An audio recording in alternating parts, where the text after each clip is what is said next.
Saudara, program studi Magister Teologi di SCT Bandung itu hadir sebagai perwujudan dari iman percaya kami kepada teologi reform. Nah, seperti kita ketahui bersama bahwa teologi reform itu bukan hanya sebuah teologi yang terkungkung di dalam tembok-tembok gerejawi atau tembok-tembok eksklusif sekolah teologi, atau hanya sebuah teologi yang sifatnya kognitif yang hanya doktrin-doktrin yang diperdebatkan, tetapi adalah sebuah teologi yang sangat kaya dan digunakan sebagai satu landasan untuk mentransformasi masyarakat. Dan itulah yang dilakukan oleh para tokoh reformasi, misalnya Calvin.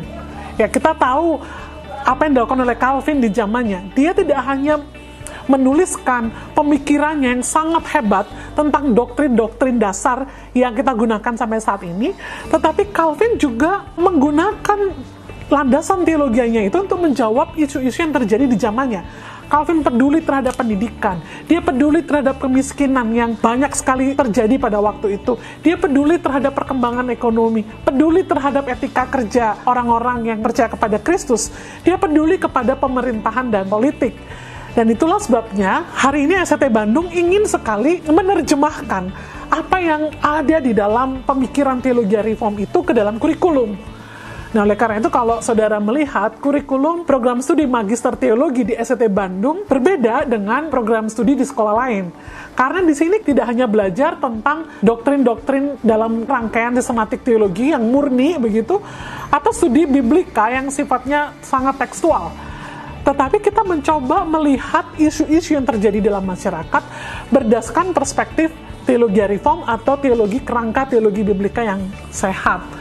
Dan hal ini sebenarnya juga sesuai dan mengingatkan saya dengan apa yang dikatakan oleh Karl Barth. Karl Barth mengatakan orang Kristen tuh di satu tangan harus memegang Alkitab. Ini nggak boleh lepas karena ini menjadi dasar yang utama dari iman kita. Tetapi dia juga mengatakan bahwa di tangan yang lain orang Kristen harus memegang koran. Kalau hari ini gadget ya, tetapi kalau saya katakan peganglah gadget atau koran itu untuk melihat situasi yang terjadi di dunia, di sekitarmu, di masyarakat. Maka apa? Supaya apa yang kita pelajari dan imani dalam Alkitab bisa kita gunakan untuk menjawab isu-isu yang terjadi di sini. Hal yang sama, saudara, juga dikatakan oleh John Stott. John Stott mengatakan gereja harus terus melakukan double listening. Ini pekerjaan yang sulit, tetapi itu adalah panggilan kita. Artinya dengarkan firman Tuhan. Setiap hari suara Tuhan ini yang mengubah hidup kita, yang kita percayai, tetapi kita juga harus membuka telinga kita mendengarkan apa yang terjadi di dunia. Ya, sehingga kalau kita melakukan hal ini, harapannya adalah pengajaran-pengajaran di sekolah teologi, khotbah-khotbah di gereja, tulisan-tulisan refleksi iman teologi yang bermunculan di berbagai jurnal atau di berbagai artikel itu ya, itu menjadi sebuah kontribusi yang real yang bisa digunakan secara relevan gitu. Tidak hanya perdebatan teologi yang sulit yang itu harus dilakukan juga, tetapi juga menghasilkan karya ilmiah yang relevan yang menjawab kebutuhan masyarakat di zaman ini. Dan itu yang dilakukan di setiap kelas-kelas diskusi di program Magister Teologi SCT Bandung.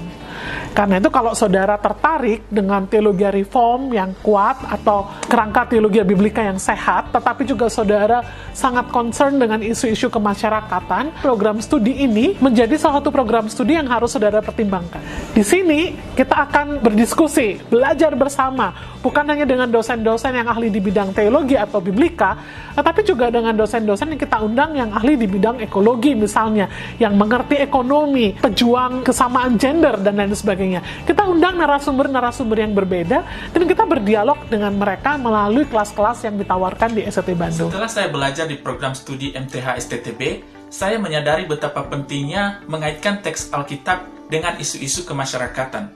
Jadi saya tidak hanya berhenti untuk memahami teks Alkitab itu sendiri, tetapi juga melihat bagaimana teks Alkitab itu berbicara bagi masyarakat kita hari ini. Sudah menulis tesis yang menghubungkan antara prinsip pelayanan Yesus dalam menghadapi diskriminasi pada zamannya dan relevansinya bagi gereja-gereja di Indonesia. Dan juga saya sudah berpartisipasi dalam sebuah konferensi para teolog di Indonesia sekitar 2 tahun yang lalu dengan mempresentasikan sebuah tulisan tentang diskriminasi dengan harapan bahwa Hal ini dapat menolong gereja-gereja atau orang Kristen di Indonesia untuk menghindari tindakan-tindakan yang diskriminatif. Yuk bergabung dengan kami dan mari kita belajar bersama bagaimana iman percaya kita, teologi reform kita bisa menjadi satu teologi yang mentransformasi masyarakat.